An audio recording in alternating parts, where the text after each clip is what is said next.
जो स्टैब्लिशमेंट का टाउट है, जो सबको पता है कि बैरिस्टर सैफ वो हमें किसी सूरत कबूल नहीं है, उसका कोई फैसला या उसकी कोई बात वो हमें कबूल नहीं है। हमारे लिए इमरान खान का कहा हुआ, इमरान खान का जो भी हुक्म होगा वो हमारे लिए सर आंखों पर, लेकिन बैरिस्टर सैफ जैसे टाउट्स अगर वो ये फैसला लेकर आएंगे तो हमें कोई ऐसी जो है वो फैसले और ये इस तरह के इकदामात हमें मंजूर नहीं है। पाकिस्तान तहरीक इंसाफ के मरकजी secretary general, additional secretary general Firdous Shamim Naqvi साहब का जो ख़त हमें मिला है, फिर उसके बाद उन्होंने जो ट्वीट की है, और फिरदौस शमीम नकवी साहब जो है वो पाकिस्तान तहरीक इंसाफ के इंतहाई क्रेडिबल बंदे हैं। जो मौजूदा सूरत हाल है सेनेट के मामले के ऊपर जो कुछ भी हुआ वो सब आपके सामने। हम सिर्फ चंद गुजारिशात रखना चाहते हैं, पार्टी को भी और अपने पार्टी के वर्कर्स को भी ये पैगाम देना चाहते हैं कि हमारा जो स्टैंड था वो पाकिस्तान तहरीक इंसाफ के कारकुनों के लिए था। हम अपनी पार्टी की लीडरशिप को ये बताना चाहते हैं कि पाकिस्तान तहरीक इंसाफ का कोई कारकुन भी जो है वो किसी का गुलाम नहीं है। मैंने हमेशा पिछले 23 साल से पाकिस्तान तहरीक इंसाफ में जितना भी अपना वक्त गुजारा है वो सब कुछ किसी से ढका छुपा नहीं है। मेरे से जो कुछ होता रहा मैंने हमेशा सब्र से और खामोशी से और हौसले से वो सब कुछ सहा। मुझे और एक बात वाज़ेह करना चाहता हूँ कि मुझे लोग कहते हैं कि अगर हमने सीट की खातिर खड़े हुए थे, हम सीट की खातिर नहीं खड़े हुए थे। हम लीडरशिप को ये पैगाम देना चाहते थे कि पाकिस्तान तहरीक इंसाफ का वर्कर सिर्फ गोलियां खाने के लिए नहीं है, सिर्फ वो ज़ख्मी होने के लिए नहीं है। उनके बच्चे, उनके ख़ानदान, वो सब जो है वो इमरान खान के नज़रिए के साथ खड़े। आपको और हम सबको पाकिस्तान तहरीक इंसाफ के कारकुन को वो मकाम देना होगा।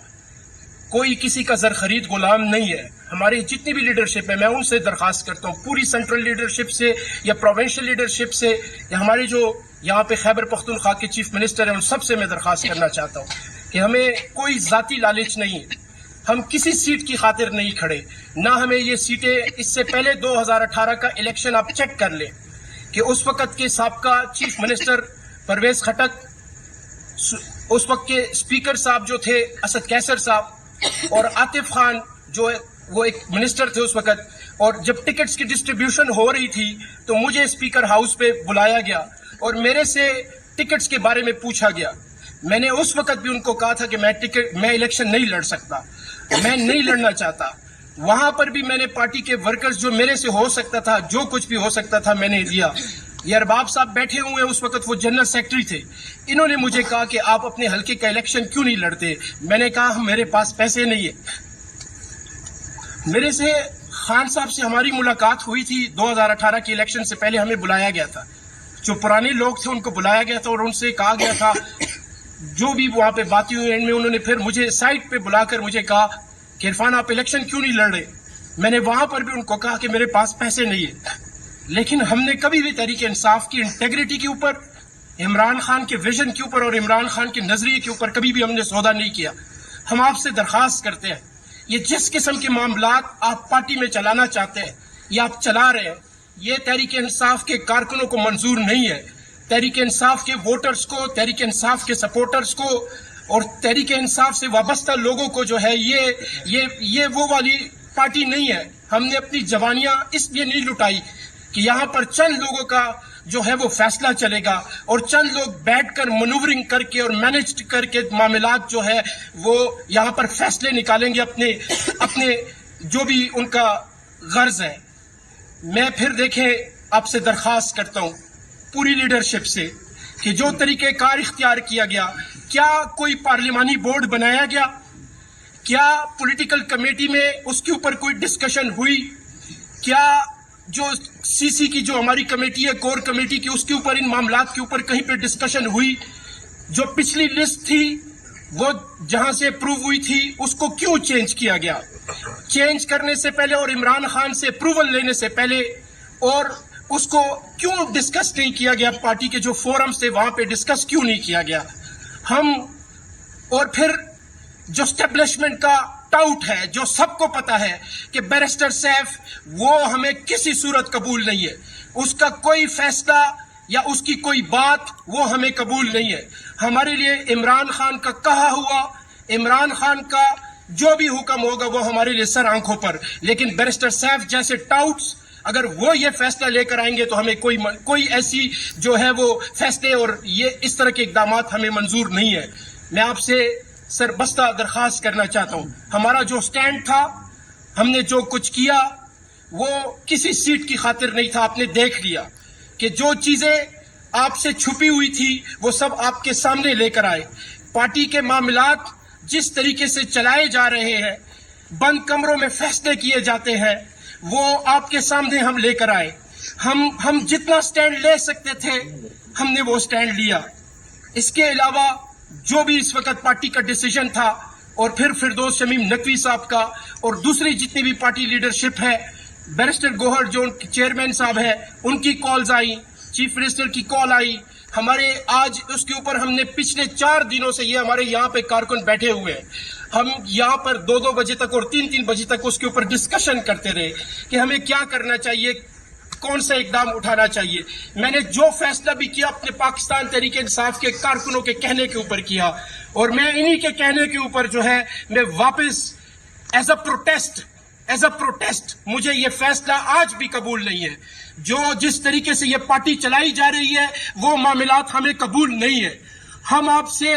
हम अगर चेंज का मुतालबा करते हैं, हम अगर तब्दीली का मुतालबा करते हैं तो फिर हमें जो है वो तब्दीली दिखानी होगी। पाकिस्तान तहरीक इंसाफ से लोग मोहब्बत करते हैं। उसके ऊपर इमरान खान जो हमारा लीडर इस वक्त आज कैद है, वो किस वजह से कैद है? वो उसूलों के ऊपर खड़ा हुआ है। वो स्टैंड उसने जो लिया हुआ है वो पाकिस्तान उस नजरिए को जो है उस नजरिए को हमने प्रोटेक्ट करना है। मैं इससे ज्यादा मजीद कुछ नहीं कहना चाहता।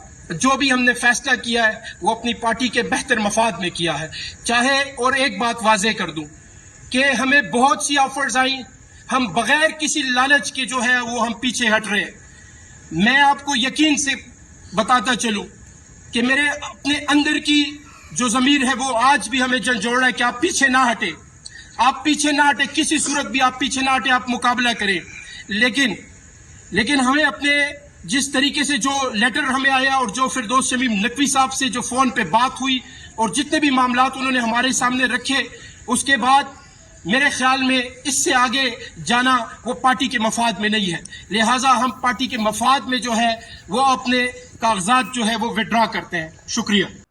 ये वाक़या नाज़रीन इकराम बलूचिस्तान के दूर दराज इलाके डेरा बुगटी के नवाह में पेश आया और कत्ल करने वाले नाज़रीन इकराम को बलोची बोल रहे थे और बरोही बोल रहे थे। इसका मतलब ये बलोच कबीले का ये वाक़या है और बलोचियों ने नाम नेहाद गैरत के नाम पर अपनी इस बेटी या बहन को कत्ल कर दिया। ना सिर्फ उसको कत्ल किया बल्कि उसके साथ उसके हामंद को भी कत्ल किया। दरअसल नाज़रीन इकराम वाक़या कुछ इस तरह से बताया जा रहा है कि ईद से तकरीबन 3 दिन पहले का ये वाक़या है और ये उससे पहले 40 दिन पहले इन्होंने निकाह किया था और घर से भाग कर इन्होंने शादी की थी और इनको बहाना बुलाकर वापस बुलाया गया कि आपकी हमने दावत की है।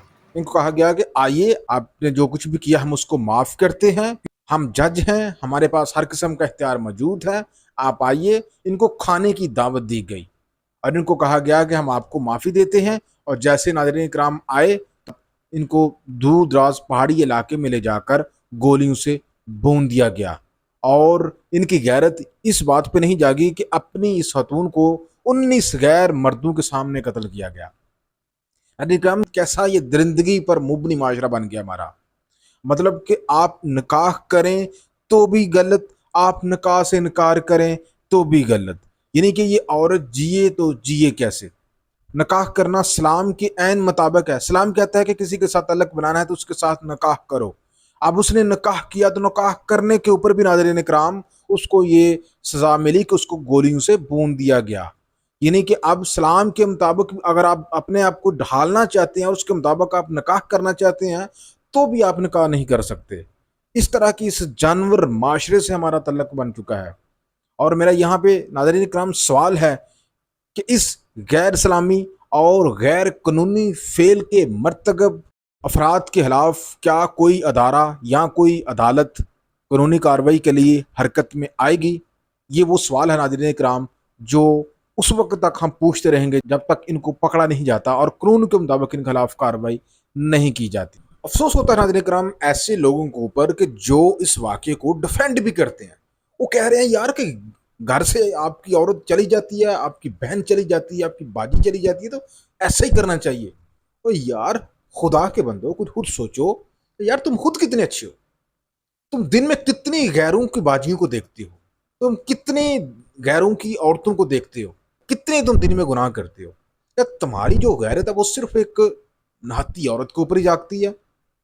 کیا تم سلام سے اوپر ہو؟ خدا معاف کرے، مطلب سلام نے جب کہا ہے کہ آپ نکاح کرو اور سلام نے آپ کو کہا ہے کہ کسی کی جان نہیں لینی، تو کیا تم لوگ، تمہاری روایات، تمہاری جھوٹی غیرت جو ہے یہ سلام سے اوپر ہے خدا نخواستہ؟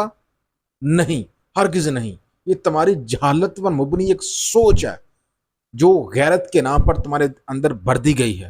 اور میں یہ سمجھ رہا تھا یہ صرف پنجابیوں میں ایسا ہوتا ہے، اب پتہ چلا کہ یہ تو پورے پاکستان میں یہ کیڑا جو ہے ہر کسی کو تنگ کرتا ہے، اس نام نہاد غیرت کا جو صرف عورت کے اوپر جاگتی ہے۔ خود اپنے اوپر یہ غیرت بالکل نہیں جاگتی۔ اپنی بہن اور اپنی بیٹی کا جب وراثت سے آپ لوگ حق کھاتے ہیں اس وقت کیا آپ کی غیرت نہیں جاگتی؟ یہ سوال پوچھیں۔ وہ حق آپ لوگ کھاتے ہیں جو اسلام نے دیا ہے عورت کو، اس وقت آپ کی غیرت کہاں چلی جاتی ہے؟ جب آپ دوسروں کی بہنوں کو، دوسروں کی بیٹیوں کو دیکھتے ہو ناجائز طریقے سے، اس کے بارے میں مختلف قسم کے کمنٹس کرتے ہو، تو اس وقت تمہاری غیرت کہاں سوئی ہوتی ہے؟ تمہاری غیرت اسی وقت جاگتی ہے کہ جب کوئی معاملہ جو ہے وہ عورت کی طرف سے سرزد ہو۔